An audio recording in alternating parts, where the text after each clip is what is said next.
ഈശോ മിശിഹായ്ക്ക് സ്തുതിയായിരിക്കട്ടെ. അമ്മ മാതാവിനും തിരുക്കുമാരനും എൻ്റെ കോടാനുകൂടി നന്ദി. ഞാനിവിടെ നിൽക്കുമ്പോൾ ആദ്യം എനിക്ക് ഓർമ്മ വരുന്നത് പണ്ട് എൻ്റെ മമ്മി പറഞ്ഞൊരു വചനമാണ്. വിശുദ്ധ ലൂക്കായുടെ സുവിശേഷം 12-ാം അധ്യായം 12-ാം വാക്യം. എന്താണ് പറയേണ്ടതെന്ന് ആ നിമിഷത്തിൽ പരിശുദ്ധാത്മാവ് നിന്നോട് പറയും, പരിശുദ്ധാത്മാവ് നിന്നെ പഠിപ്പിക്കും. ഈ ഒരു വചനം പണ്ടും എൻ്റെ മമ്മി എന്നോട് പറയാനുള്ള വചനമാണ്. അപ്പം ഞാനിവിടെ നിൽക്കുമ്പോൾ ഞാനൊട്ടും പ്രിപ്പയർഡൊന്നുമല്ല, പക്ഷേ ഞാൻ എൻ്റെ അനുഭവം പങ്കുവയ്ക്കുവാണ്. എൻ്റെ പേര് ഡോക്ടർ സാരൻ സെബാസ്റ്റ്യൻ. ഞാൻ ബാംഗ്ലൂരിൽ Acharya and BM Reddy college of ഫാർമസിയിൽ ഡോക്ടർ ഓഫ് ഫാർമസി കോഴ്സ് കഴിഞ്ഞ ഒരാളാണ്. ഞാൻ ആദ്യമായി കൃപാസനത്തെക്കുറിച്ച് കേൾക്കുന്നത് 2017-18 കാലഘട്ടത്തിലാണ്. എൻ്റെ അമ്മയാണ് ആദ്യമായിട്ട് കൃപാസനത്തെക്കുറിച്ച് പറഞ്ഞത്. ആദ്യമായി എൻ്റെ അമ്മ കൃപാസനത്തെക്കുറിച്ച് പറഞ്ഞ സമയത്ത് ഞാൻ അമ്മയോട് അങ്ങോട്ടേക്ക് പറഞ്ഞത് ഇതൊക്കെ തെറ്റാണ് എന്നാണ്, ഇതൊക്കെ ഒരു തെറ്റായ വിശ്വാസമാണ് എന്നാണ് ഞാൻ അമ്മയോട് ഫോണിലൂടെ ഞാൻ സംസാരിച്ചത്. ഫോണിലൂടെ ഞാൻ മമ്മിയോട് ഞാൻ പറഞ്ഞത്. മമ്മിക്ക് ഒരുപാട് വിഷമമായി. ഞാൻ ആ കോൾ കട്ട് ചെയ്ത് മിനിറ്റുകൾ പോലും ആയില്ല, കുറച്ച് സെക്കൻഡ്സ് കഴിഞ്ഞപ്പോഴത്തേക്കും എനിക്ക് ഭയങ്കരമായിട്ടൊരു ഡിസ്കംഫേർട്ട് ഫീൽ ചെയ്തു. ഒരുതരം ശ്വാസം മുട്ടൽ പോലെ, ഒരുതരം ഇറങ്ങുന്നൊരു ഫീലിംഗ്, ഇവിടെ നെഞ്ചിൽ ഇറങ്ങുന്നൊരു ഫീലിംഗ്. എനിക്ക് തന്നെ എക്സ്പ്ലെയിൻ ചെയ്യാൻ പറ്റാത്ത ഒരുതരം ഭയങ്കര ഭാരം ഉള്ളിൽ ഫീൽ ചെയ്തു.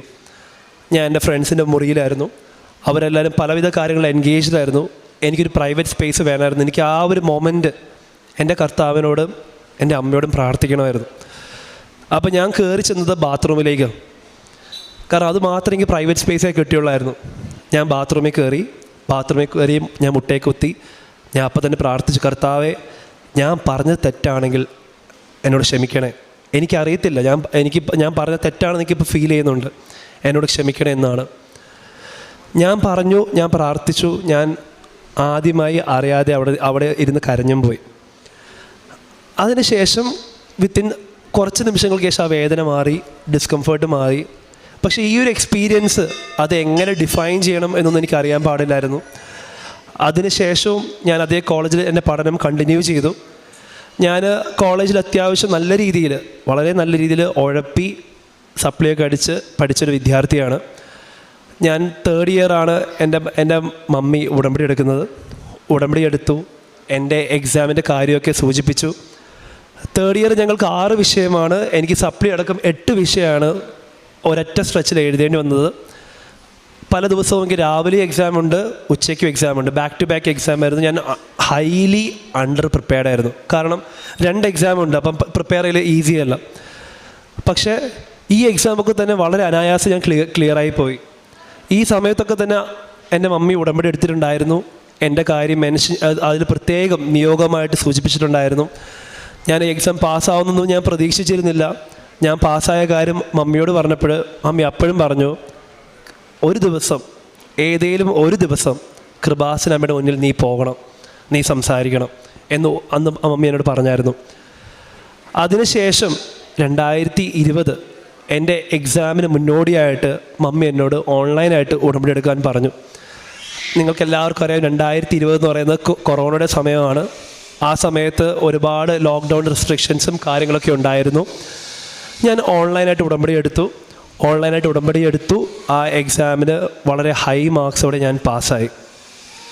പക്ഷേ പാസ്സായതിന് ശേഷം ഞാൻ വീണ്ടും എൻ്റെ പഴയ ഡെയിലി റുട്ടീനിലേക്ക് പോയി. ഞാൻ ഉടമ്പടി പ്രാർത്ഥന ചെല്ലാതെയായി. വീണ്ടും ആ ഒരു ഉഴപ്പിൻ്റെ ആ ഒരു ജീവിത രീതികളിലേക്ക് ഞാൻ വീണ്ടും തിരികെ പോവുകയായിരുന്നു. അതിനുശേഷം വീണ്ടും ഈ പറയുന്നത് പോലെ what goes around comes around എന്ന് പറയുന്നത് പോലെ വീണ്ടും എൻ്റെ കർത്താവിനെ വീണ്ടും എന്നെ അവിടെ തിരിച്ചെത്തിച്ചു എന്നുള്ളതാണ്.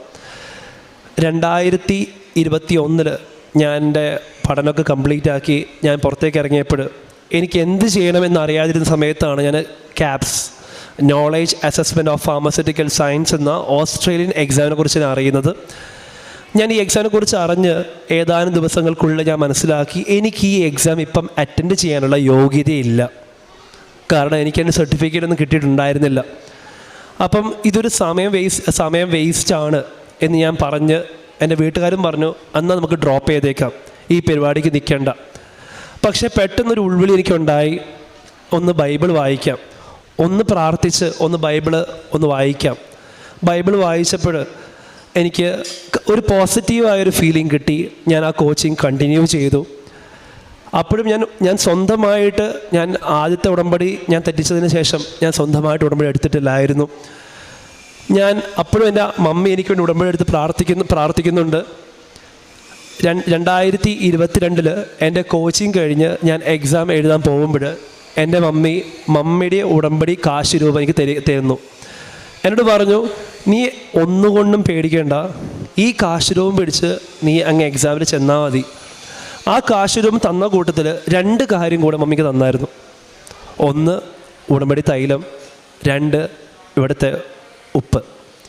ഞാൻ എക്സാം ഹോളിൽ കയറുന്നതിന് മുന്നേ ഈ ഉപ്പ് അവർ പറയുന്നുണ്ട്, പ്രത്യേകം പറയുന്നുണ്ട്, ഒന്നും എക്സാം ഹോളിനുള്ളിലേക്ക് ക്യാരി ചെയ്യാൻ പാടില്ല എന്ന് പ്രത്യേകം പറയുന്നുണ്ട്.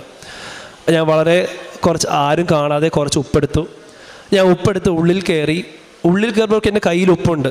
അപ്പോൾ സെക്യൂരിറ്റി നമ്മളെ ഫ്രിസ്ക് ചെയ്യും, നമ്മൾ ഫുൾ ബോഡി ചെക്ക് ചെയ്യും. അപ്പോഴൊക്കെ എൻ്റെ കൈ മടക്കി പിടിച്ചിരിക്കും, കാരണം എൻ്റെ കയ്യിൽ ഉപ്പുണ്ട്. പക്ഷെ എൻ്റെ കൈ തുറക്കാൻ പോലും അവർ പറഞ്ഞില്ല. എൻ്റെ ഒരു കൈ ഓപ്പൺ ആണ്, ഒരു കൈ ക്ലോസ് ആണ്. അവർ അപ്പോഴും എന്നോട് കൈ തുറക്കാനൊന്നും എന്നോട് ആവശ്യപ്പെട്ടിട്ടില്ല. അത് വളരെ എനിക്കെന്തോ അത്ഭുതമായിട്ട് ഫീൽ ചെയ്തു. കാരണം ആര് കൈ മടക്കി ചെന്നാലും സ്വാഭാവികമായിട്ട് ഒരു കൈ തുറക്കാൻ പറയും, കാരണം വിലച്ചിട്ടുണ്ടോ എന്ന് നോക്കാനായിട്ട്. ഞാൻ ഉള്ളിൽ കയറിയപ്പോൾ നമുക്ക് ആകെ അലൗഡായ ID കാർഡ് എന്ന് പറയുന്ന പാസ്പോർട്ടാണ്. ഞാൻ പാസ്പോർട്ടിൽ ഈ ഉപ്പ് ഞാൻ കുറച്ച് അങ്ങോട്ടേക്ക് വെച്ചു, ഉപ്പ് വെച്ചു, പാസ്പോർട്ട് അടച്ചു വെച്ചു. ഞാൻ ഇരുന്ന കമ്പ്യൂട്ടർ ടേബിളിൻ്റെ മുമ്പിൽ ഉപ്പിട്ടു, ഞാൻ ഇരുന്ന കസേരയിൽ ഉപ്പിട്ടു, ഞാൻ ഉപയോഗിച്ച മൗസിൽ ഉപ്പിട്ടു. സോ എക്സാം എഴുതാൻ ഞാൻ സ്റ്റാർട്ട് ചെയ്തു. ആദ്യത്തെ 10-11 ക്വസ്റ്റ്യൻസ് ഒന്നുമേ എനിക്ക് അറിയാത്ത ക്വസ്റ്റ്യൻസ്. ഞാൻ പതറി, കാരണം കോമ്പറ്റേറ്റീവ് എക്സാമിനേഷനാണ്, ഒരുപാട് പൈസ ഇൻവെസ്റ്റ് ചെയ്തിട്ടാണ് ഈ എക്സാമിന് പോയത്. ഞാൻ ഫെയിലാകും എന്ന് ഞാൻ അങ്ങ് ആത്മാർത്ഥമായി ഞാൻ വിശ്വസിച്ച ഒരു നിമിഷമായിരുന്നത്. തകർന്നു പോയി, ഒരുപാട് സങ്കടം തോന്നി. അപ്പോഴെൻ്റെ മമ്മി പറഞ്ഞ വാക്കുകൾ എനിക്ക് ഓർമ്മ വന്നു. നിനക്ക് എന്ത് ധൈര്യം ചോർന്നു പോകുന്ന നിമിഷം ഉണ്ടായാലും വേറൊന്നും ചെയ്യേണ്ട, ഒരു വിശ്വാസ പ്രമാണം ചൊല്ലുക, അതിനുശേഷം ഉടമ്പടി കാശുരൂപം ചേർത്തങ്ങ് പിടിക്കുക. പിന്നെ വാട്ട് എവർ ഹാപ്പൻസ് നീ മുന്നോട്ടേക്ക് പൊക്കോ, ഒരു ശക്തിക്ക് നിന്നെ തടയാൻ പറ്റത്തില്ല എന്ന് മമ്മി പ്രത്യേകം പറഞ്ഞിരുന്നു. ഞാൻ അതുപോലെ ചെയ്തു. ഒരു വിശ്വാസ പ്രമാണം ചൊല്ലി ഉടമ്പടി കാശുരൂപം ഞാൻ ചേർത്ത് പിടിച്ചു. ഞാൻ ഓരോ ഉത്തരങ്ങളും എഴുതി. അങ്ങനെ 2 പേപ്പർ 4 സബ്ജക്റ്റ് നിറഞ്ഞ ആ എക്സാമിനേഷൻ ഞാൻ കംപ്ലീറ്റ് ചെയ്ത് ഞാൻ പുറത്തിറങ്ങിയപ്പോഴാണ് ഞാൻ അറിഞ്ഞത്, ഒന്നാമത്തെ പേപ്പറിൽ 2 സബ്ജക്റ്റ് ഉണ്ട്. ആ 2 സബ്ജക്റ്റിനും 50% മാർക്ക് ഇൻഡിവിജ്വലായിട്ട് വേണമായിരുന്നു. അപ്പോൾ അതിലൊരു വിഷയത്തിന് ഞാൻ നോക്കിയപ്പോൾ എനിക്ക് എങ്ങനെ പോയാലും 40% വരുന്നുള്ളൂ. എനിക്ക് വീണ്ടും ഒരുപാട് സങ്കടമായി. എന്നെ പലരും വിളിക്കുന്നു, എന്നെ കൺസോൾ ചെയ്യിക്കുന്നു, എന്നെ സ്വാതന്ത്ര്യപ്പെടുത്തുന്നു. അപ്പോഴും ഞാൻ വീട്ടിൽ വിളിച്ച് ഞാൻ സങ്കടത്തോടെ സംസാരിക്കുമ്പോൾ മമ്മി പറഞ്ഞു, നീ എന്തിനാണ് പേടിക്കുന്നത്, നീ ഒരു വിശ്വാസിയല്ലേ, നീ ഓൾറെഡി നീ വിശ്വാസത്തോടാണ് എക്സാം എഴുതിയത്, നീ ഉടമ്പടി കാശുരൂപം ചേർത്ത് പിടിച്ചാണ് എക്സാം എഴുതിയത്, നീ വിശ്വാസത്തോടെ എക്സാം എഴുതി കഴിഞ്ഞിട്ട് പിന്നെ നീ എന്തിനാ വീണ്ടും അവിശ്വാസിയെ കൊണ്ട് പെരുമാറുന്നത്? വിശ്വാസിയാണ്, മരണം വരെ വിശ്വാസിയാണ്, അത് കഴിഞ്ഞും വിശ്വാസിയാണ്. നീ വിശ്വാസത്തിൽ ഉറച്ചു നിൽക്ക്, നീ അതിന് വലിയ അത്ഭുതം നീ കാണും എന്ന് പറഞ്ഞു. ഞാൻ മമ്മി പറഞ്ഞപ്പോഴും ഞാൻ അത്രയും എനിക്കറിയാം. ഞാൻ കാരണം ആ ഒരു നിമിഷം അത്രയും കോമ്പറ്റേറ്റീവ് എക്സാമിനേഷനൊക്കെ എഴുതിയതുകൊണ്ട് ഞാൻ ലോജിക്കലി തിങ്ക് ചെയ്യുമായിരുന്നു. ഞാൻ കൂട്ടിയപ്പോഴേക്കും 40% വരുന്നുണ്ടായിരുന്നുള്ളൂ. അതുകൊണ്ട് ഞാൻ എക്സാം ഫെയിലാകും എന്ന് തന്നെയാണ് ആ ഒരാഴ്ച ഞാൻ വിശ്വസിച്ചിരുന്നത്. അൺടിൽ ആ റിസൾട്ട് ഒരു നിമിഷം എനിക്ക് മനസ്സിലായി, ഞാൻ എക്സാം പാസ്സായി. അത് ഇപ്പോഴും എനിക്ക് അത് അത്ഭുതമായിട്ടല്ലാതെ വേറൊന്നും എനിക്ക് പറയാനില്ല. കാരണം അത് ഏത് അവിശ്വാസി വന്ന്, ഏത് തത്വചിന്തവും വന്ന്, എന്ത് ഫിലോസഫി ചോദിച്ചാലും, എന്ത് ലോജിക്കൽ സ്റ്റേറ്റ്മെൻറ്റ് നടത്തിയാലും അവിടെ ഒരു വലിയൊരു അത്ഭുതം സംഭവിച്ചത്. 40% ചുമ്മാ 10% കൂടത്തില്ലല്ലോ. അത് വലിയൊരു അനുഭവമായിരുന്നു. അത് എക്സാം എഴുതി കഴിഞ്ഞ് ഞാനിവിടെ വന്നു. ആദ്യമായി നവംബർ 11, 2022 ഉടമ്പടി എടുത്തു. ഉടമ്പടി എടുത്തപ്പോൾ ഞാൻ വെച്ച എൻ്റെ ഒന്നാമത്തെ നിയോഗം എന്ന് പറയുന്നത്, എനിക്കൊരു ചെറിയൊരു പ്രശ്നമുണ്ട്. നിങ്ങളെല്ലാവരും കേട്ടൊരു വാചകമായിരിക്കാം, നമ്മൾ സംസാരിക്കുമ്പോഴാണ് നമ്മൾ ആരാണ് എന്താണ് എന്ന് മറ്റുള്ളവർക്ക്, സമൂഹത്തിന്, ലോകത്തിന് മനസ്സിലാവുന്നത്. നമുക്ക് പരസ്പരം സംസാരിക്കണമെങ്കിൽ കണ്ണിൽ നോക്കി വളരെ കോൺഫിഡൻ്റായിട്ട് സംസാരിക്കണം. പക്ഷെ എനിക്കൊരു കുഴപ്പമുണ്ട്, എനിക്ക് ഒരു വ്യക്തിയെ കണ്ടു കഴിഞ്ഞാൽ ഒരു ജഡ്ജ്മെൻ്റൽ ആറ്റിറ്റ്യൂഡാണ്. അവരെക്കുറിച്ച് ഒരു തെറ്റായ കാഴ്ചപ്പാട്, ഒരു തെറ്റായ ജഡ്ജ്മെൻറ്റ് വരുമായിരുന്നു. ഇത് എന്നെ ഒരുപാട് കാലങ്ങളായിട്ട് എന്നെ പിന്തുടരുന്ന ഒരു വലിയൊരു പരീക്ഷണമായിരുന്നു. ഉടമ്പടി എടുത്തു. എൻ്റെ ഒന്നാമത്തെ നിയോഗം ഞാൻ വളരെ ക്ലിയർ ആയിരുന്നു. എൻ്റെ ഒന്നാമത്തെ നിയോഗം ഇതായിരുന്നു ഞാൻ വെച്ചത്. എനിക്ക് ഒരു വ്യക്തിയെ കാണുമ്പോൾ കോൺഫിഡൻ്റ് ആയിട്ട് ഒരു തെറ്റായ ചിന്തകളോ ജഡ്ജ്മെൻ്റൽ തിങ്കിങ്ങോ ഒന്നുമില്ലാതെ എനിക്ക് സംസാരിക്കാൻ പറ്റണമെന്ന്. ഉടമ്പടി എടുത്ത രണ്ടാമത്തെ ദിവസം ഞാൻ രാത്രി കിടന്നുറങ്ങി രാവിലെ എഴുന്നേറ്റപ്പോൾ എനിക്ക് എന്തോ ഒരു ഡിഫറെൻറ്റ് ഫീലിംഗ്. ഞാൻ എല്ലാവരെയും കാണുന്നു, സംസാരിക്കുന്നു. എനിക്ക് ആ ഒരു പോരായ്മ ഉണ്ട് എന്ന കാര്യം ഞാൻ പാടെ മറന്നുപോയി. ആ ഒരു പോരായ്മ എന്നിൽ നിന്നും കംപ്ലീറ്റ്ലി മാഞ്ഞു പോയി എന്ന് ഞാൻ റിയലൈസ് ചെയ്യാനായിട്ട് ഞാൻ കുറച്ച് ദിവസങ്ങളെടുത്തു. കാരണം പിന്നെ എനിക്ക് അങ്ങനെ ഒരു പോരായ്മ ഉള്ളതായിട്ട് പോലും എനിക്ക് ഫീൽ ചെയ്യുന്നില്ലായിരുന്നു. എനിക്ക് കോൺഫിഡൻ്റ് ആയിട്ട് സംസാരിക്കാം, എന്നും ചെയ്യാം, എത്ര മണിക്കൂർ സംസാരിക്കാം. എനിക്കൊരു തെറ്റായ ചിന്തയോ ജഡ്ജ്മെൻ്റൽ തിങ്കിങ്ങോ ഒന്നും വരുന്നില്ല. ഞാനിപ്പം ഇന്നിവിടെ നിൽക്കുമ്പോൾ ഞാനൊരു അധ്യാപകൻ കൂടിയാണ്. എൻ്റെ കീഴിൽ ഓൾമോസ്റ്റ് 150-ൽ പരം സ്റ്റുഡൻസ് പാസ്സായിട്ടുണ്ട്. അതൊന്നും എൻ്റെ ക്രെഡിറ്റ് ആണെന്ന് ഞാൻ ഒരിക്കലും വിശ്വസിക്കുന്നില്ല. അവരുടെ അധ്വാനത്തോടൊപ്പം തന്നെ അമ്മയുടെ മാധ്യസ്ഥവും തിരുക്കുമാര അനുഗ്രഹമാണെന്ന് ഞാൻ നിസ്സംശയം ഉറച്ച് ഞാൻ വിശ്വസിക്കുന്നു. രണ്ടാമതായിട്ട് എനിക്ക് പറയാനുള്ളത് എൻ്റെ PTE എക്സാമിനേഷനാണ്. PTE എക്സാമിനേഷൻ എന്ന് പറയുന്നത് പിയേഴ്സൺ ടെസ്റ്റ് ഓഫ് ഇംഗ്ലീഷ് എന്ന് പറയും. അപ്പം നമ്മൾ ഏതൊരു പുറത്തേക്ക് പോകേണ്ട ഒരു ഇക്വാലൻസി എക്സാം എഴുതി കഴിഞ്ഞാലും ഇതുപോലുള്ളൊരു ലാംഗ്വേജ് എക്സാം എഴുതണം. ലാംഗ്വേജ് എക്സാം എഴുതി നല്ല മാർക്ക് കിട്ടിയാൽ നമുക്ക് പോകാനുള്ള സാധ്യത കൂടുതലാണ്. അവിടെ PR കിട്ടാൻ സാധ്യത കൂടുതലാണ്. എനിക്ക് പ്രിപ്പയർ ചെയ്യാൻ കിട്ടിയത് 7 ദിവസമാണ്. 7 ദിവസം കൊണ്ട് എന്നോട് പ്രിപ്പയർ ചെയ്ത് എക്സാം എഴുതണമെന്ന് എന്നോട് പറഞ്ഞായിരുന്നു. എനിക്കറിയാം അതൊന്നും പ്രാക്ടിക്കലല്ല.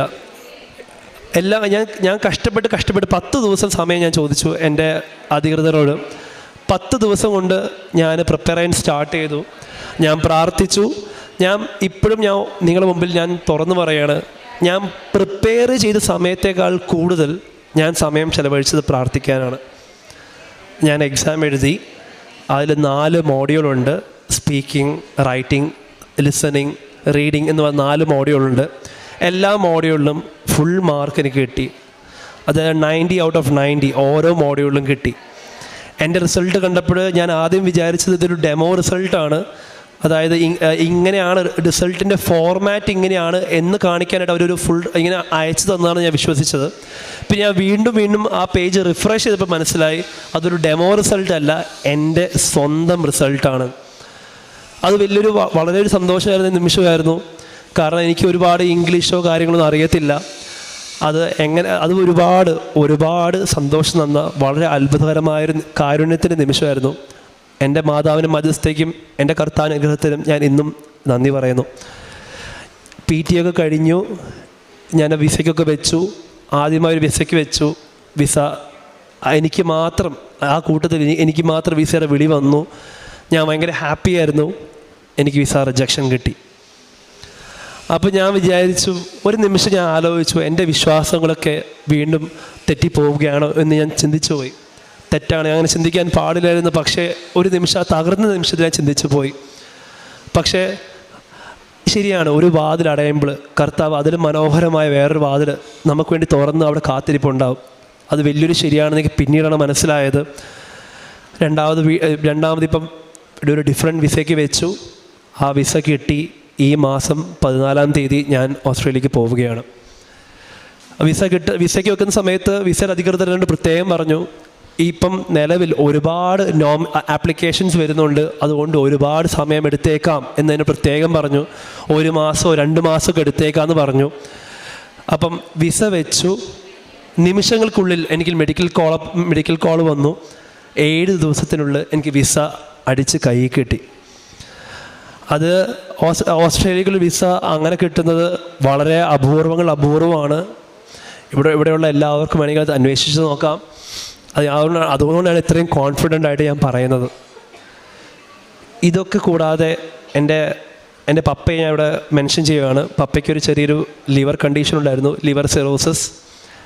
ഇവിടെ മെഡിക്കൽ ബാക്ക്ഗ്രൗണ്ടുള്ള എല്ലാവർക്കും അറിയാം, ലിവർ സിറോസിസ് എന്ന് പറയുന്നത് ഒരു ഇറിവേഴ്സിബിൾ കണ്ടീഷനാണ്. അതായത് ഒരു തവണ വന്നു കഴിഞ്ഞാൽ അത് ലൈഫ് ലോങ് ഉണ്ടാവും. അതിൻ്റെ സിംറ്റംസ് നമ്മൾ മരുന്ന് കൊടുത്തും മറ്റ് ദുശീലങ്ങൾ ഒഴിവാക്കി നമ്മളതിനെ കൺട്രോൾ ചെയ്യണം, അതിൻ്റെ സിംറ്റംസിനെ. ഞാൻ ഉടമ്പടി രണ്ടാമത് പുതുക്കിയപ്പോൾ എൻ്റെ നിയോഗങ്ങളിൽ ഏറ്റവും പ്രധാനമായിരുന്നു ഇത്. പപ്പയുടെ ഈ ഒരു health condition. Recently health checkup ചെയ്തപ്പോൾ ലിവർ സിറോസിൻ്റെ ഒരു സാധ്യതകളും അവിടെ ഇല്ല. ഞാനും ഒരു ഡോക്ടറാണ്, ഞാനും ചെയ്യുന്നത് ഇതേ പ്രൊഫഷനാണ്. എനിക്കും മെഡിക്കലി ആൻഡ് ലോജിക്കലി എക്സ്പ്ലെയിൻ ചെയ്യാൻ പറ്റാത്ത ഒരു അത്ഭുതമാണ് ഇവിടെ സംഭവിച്ചത്. ഇപ്പോൾ ലിവർ സിറോസിൻ്റെ ഒരു ലക്ഷണങ്ങളും അവിടെ ഇല്ല. ഈ പറഞ്ഞ എല്ലാ കാര്യങ്ങൾക്കും എങ്ങനെ നന്ദി പറയണമെന്ന് എനിക്ക് അറിയത്തില്ല. ഞാനിവിടെ സാക്ഷ്യം പറഞ്ഞത് വളരെ എന്നെക്കൊണ്ട് പറ്റുന്ന ഏറ്റവും ചെറിയൊരു കാര്യമാണ്, ഏറ്റവും ചെറിയ കാര്യമാണ്. എനിക്ക് എങ്ങനെ ഇതിൽ കൂടുതൽ പറയാൻ എനിക്ക് അറിയത്തില്ല. പക്ഷേ ഞാൻ ഉടമ്പടി എടുത്ത പിന്നെ ഒരുപാട് മാറ്റങ്ങൾ വരുത്താൻ ശ്രമിച്ചിട്ടുണ്ട്. ബൈബിൾ വായിക്കാൻ ശ്രമിച്ചിട്ടുണ്ട്. അതിനുശേഷം അതിന് മുന്നേയൊക്കെ ബൈബിൾ എപ്പോഴേലേക്ക് വായിക്കും, അല്ലെങ്കിൽ ആരെങ്കിലൊക്കെ വായിക്കുമ്പോൾ കേട്ട് നിൽക്കും എന്ന രീതിയായിരുന്നു. പക്ഷേ ഞാൻ ബൈബിൾ വായിക്കാൻ തുടങ്ങി, വചനങ്ങളെ പരിചയപ്പെടാൻ തുടങ്ങി. എനിക്ക് വളരെ ഇഷ്ടപ്പെട്ടൊരു വചനമാണ് മത്തായിയുടെ സുവിശേഷം 6-33 വാക്യത്തിൽ പറഞ്ഞിരിക്കുന്നത്. ആദ്യം അവിടുത്തെ രാജ്യത്തെയും അവിടുത്തെ നീതി അന്വേഷിക്കുക, ബാക്കിയുള്ളതെല്ലാം അവിടെ നിങ്ങൾക്ക് തരും. അതിനെക്കുറിച്ചൊന്നും വറീഡാവേണ്ട ആവശ്യമില്ല. പിന്നെ ഞാൻ മനസ്സിലാക്കിയ വേറൊരു കാര്യമാണ്, കർത്താവ് ആഗ്രഹിക്കുന്നത് ബലിയേക്കാൾ കൂടുതൽ കരുണയാണ്. ഇവിടെ ഉടമ്പടി എടുത്ത പിന്നെ ഉടമ്പടി പത്രിക കൊടുക്കുവാനും രോഗികളുടെ സമയം ചെലവഴിക്കുവാനും എന്നോട് സഹായം ചോദിക്കുന്ന ആൾക്കാരോട് എനിക്ക് സഹായം ചെയ്യാൻ സാധിക്കുമ്പോൾ ഒരു പ്രത്യേകതരം സന്തോഷമാണ്. അവരുടെ സങ്കടങ്ങൾ അറിയുമ്പോൾ, അവരോട് സംസാരിക്കുമ്പോൾ, അവരുടെ സങ്കടങ്ങൾ അവരുടെ കൂടെ സങ്കടപ്പെടുമ്പോൾ അവിടെ ഒരു വലിയൊരു ദൈവിക അനുഭവം. കാരണം സങ്കടത്തോടൊരു കോൺവെർസേഷൻ സ്റ്റാർട്ട് ചെയ്യുമെങ്കിലും അവസാനം ആ ഒരു കോൺവെർസേഷൻ എൻഡ് ചെയ്യുമ്പോൾ രോഗിയും ഞാനും പരസ്പരം ചിരിച്ചുകൊണ്ടാണ് അവിടുന്ന് പോകുന്നത്. അത് ഒരു രോഗിയെ കാണുമ്പോൾ എന്താണ് സംസാരിക്കേണ്ടത് പോലും എനിക്കറിയത്തില്ല. പക്ഷേ ആ സമയത്ത് ഞാൻ ആദ്യം സൂചിപ്പിച്ച വചനം പോലെ പരിശുദ്ധാത്മാവ് എന്താണ് പറയേണ്ടതെന്ന് വളരെ വ്യക്തവും കൃത്യവുമായി എന്നെ പഠിപ്പിച്ചു തന്നു എന്നുള്ളതാണ്. ഒരുപാട് മാറ്റങ്ങൾ ഉടമ്പടി എടുത്തപ്പിന്നെ സംഭവിച്ചു. ഈ മാറ്റങ്ങളൊക്കെ തന്നെ എല്ലാത്തിനും ഞാൻ ദൈവത്തിനും എൻ്റെ അമ്മയ്ക്കും ഒരുപാട്, എൻ്റെ കൃപാസന അമ്മയ്ക്കും ഒരുപാട് നന്ദി അറിയിക്കുന്നു. Thank you. യെശയ്യാ 43:18-19 തിരുവചനങ്ങൾ അരുളി ചെയ്യുന്നു: കഴിഞ്ഞ കാര്യങ്ങൾ നിങ്ങൾ ഓർക്കുകയോ പരിഗണിക്കുകയോ വേണ്ട. ഇതാ ഞാനൊരു പുതിയ കാര്യം ചെയ്യുന്നു, അത് മുളയെടുക്കുന്നത് നിങ്ങൾ അറിയുന്നില്ലേ? ഞാൻ മരുഭൂമിയിൽ നദികളും വിജനപ്രദേശത്ത് പാതയും ഒരുക്കും. ഡോക്ടർ സാലിൻ സെബാസ്റ്റ്യൻ തൻ്റെ അനുഭവ സാക്ഷ്യം പങ്കുവച്ചു. ഈ മകൻ്റെ ജീവിതത്തിൽ ദൈവം ഈ മകനിലൂടെ ചൊരിഞ്ഞ, അതായത് ഈ മകന് എങ്ങനെയാണ് മറ്റുള്ളവരെ കർത്താവിൻ്റെ മുഖം അവരിൽ കണ്ടുകൊണ്ട് അവർക്ക് തൻ്റെ ജീവിതത്തിലൂടെ ഇന്ന് അവരെ ശുശ്രൂഷിക്കുവാൻ കഴിയുന്നു. ആ ഒരു കാര്യം പറഞ്ഞുകൊണ്ടാണ് ഈ മകൻ തൻ്റെ അനുഭവ സാക്ഷ്യം നമ്മോട് പങ്കുവെച്ച് അവസാനിപ്പിച്ചത്. താൻ ഇവിടെ വരാനുണ്ടായ സാഹചര്യം, തനിക്ക് ഇതൊക്കെ നോൺസെൻസ് എന്ന് പറഞ്ഞ ഒരവസ്ഥയിൽ നിന്ന് തൻ്റെ മമ്മിയോട് പറഞ്ഞതാണ്. അങ്ങനെ പറഞ്ഞ് പിന്നീട് അതിനെക്കുറിച്ച് തനിക്ക് പോലും അറിയില്ല താൻ എന്തിന് അങ്ങനെ പറഞ്ഞു, പിന്നീട് അതിനെക്കുറിച്ച് വിഷമിക്കുന്നുണ്ട്. എന്നാൽ അതാണ് ആ ഒരു പശ്ചാത്താപം, ആ ചിന്തിയ തുളുമ്പിയ ആ കണ്ണുനീർ, അത് അമ്മ കണ്ടു, അമ്മ ഏറ്റെടുത്തു, പരിശുദ്ധ അമ്മ. പിന്നീട് തൻ്റെ സ്വന്തം പെറ്റമ്മ. ഇവിടെ ഓരോ മാതാപിതാക്കളും, പ്രത്യേകിച്ച് അമ്മമാർ, അവരുടെ മക്കളുടെ മെൻറ്റേഴ്സ് ആകുന്നത് എങ്ങനെയാണെന്ന് പല അനുഭവ സാക്ഷ്യങ്ങളിലൂടെയും നാം കേൾക്കുന്നുണ്ട്. അതായത് തൻ്റെ അമ്മയാണ് തനിക്ക് ധൈര്യം കൊടുത്തത്. പല കാര്യങ്ങളിലും ഇവിടെ ഓരോ എക്സാമിൻ്റെ കാര്യം പറഞ്ഞു, പ്രത്യേകിച്ച് PT എക്സാം. അപ്പോൾ അതിന് മുൻപൊക്കെ ഒത്തിരിയേറെ തനിക്ക് ബാക്കപ്പ് ഉണ്ടായിരുന്നു. അപ്പോഴതിലുമൊക്കെ അമ്മ പറഞ്ഞിരുന്നു, നീ ഉടമ്പടി എടുക്കണം. അങ്ങനെ ഒരു അവസ്ഥയിൽ ആയിരുന്നു എങ്കിലും പിന്നീട് ഈ മകൻ തൻ്റെ അമ്മയുടെ കാശ് രൂപവുമായിട്ടാണ് PT എക്സാം എഴുതാൻ പോകുന്നതും. ഉടമ്പടി കാശ് രൂപം അമ്മ എടുത്ത ഉടമ്പടിയുടേത്. പിന്നീട് എങ്ങനെയാണ് അതിൻ്റെ ഓരോ മോഡ്യൂൾസ് ആ എക്സാം എങ്ങനെ ഈ മകൻ അറ്റൻഡ് ചെയ്യുന്നു, അതിനുശേഷം തനിക്ക് വ്യഞ്ചരിച്ച ഉപ്പും അതുപോലെ തൈലവും ഇതൊക്കെ ഉപയോഗിക്കുന്നത് എങ്ങനെ, അതിലൂടെയൊക്കെ കിട്ടുന്ന കോൺഫിഡൻസ് എന്ത്.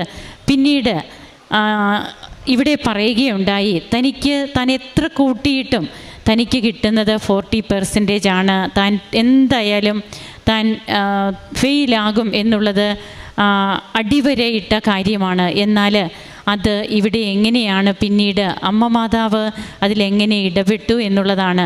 അതായത് അതുകൊണ്ടാണ് യെശയ്യാ 43:18-19 തിരുവചനങ്ങൾ അരുളി ചെയ്യുന്നത്, നിൻ്റെ കഴിഞ്ഞ കാലങ്ങളെക്കുറിച്ച് നീ ചിന്തിക്കേണ്ട, ഒരു പുതിയ കാര്യമാണ് നമ്മുടെ ജീവിതത്തിലെ ഉടമ്പടിയിലൂടെ വരിക, ഒരു പുതു ചൈതന്യം, ഒരു പുതിയ ഹൃദയം. അപ്പോൾ ഇതെല്ലാം നമുക്ക് നൽകപ്പെടുകയാണ്. നാം ഒന്ന് നമ്മെ തന്നെ ഓപ്പണാക്കിയാൽ മതി. തുറന്ന പാത്രമായിട്ട് നാം ഇരുന്നെങ്കിലേ കർത്താവിന് നമ്മിൽ കൃപകൾ ചൊരിയുവാൻ കഴിയുകയുള്ളൂ. അതൊന്നു മാത്രം നാം ചിന്തിച്ചാൽ മതി. നാം അടഞ്ഞ ഹൃദയത്തോടെ ഇരുന്നാൽ പരിശുദ്ധാത്മാവിന് പ്രവർത്തിക്കാൻ കഴിയില്ല.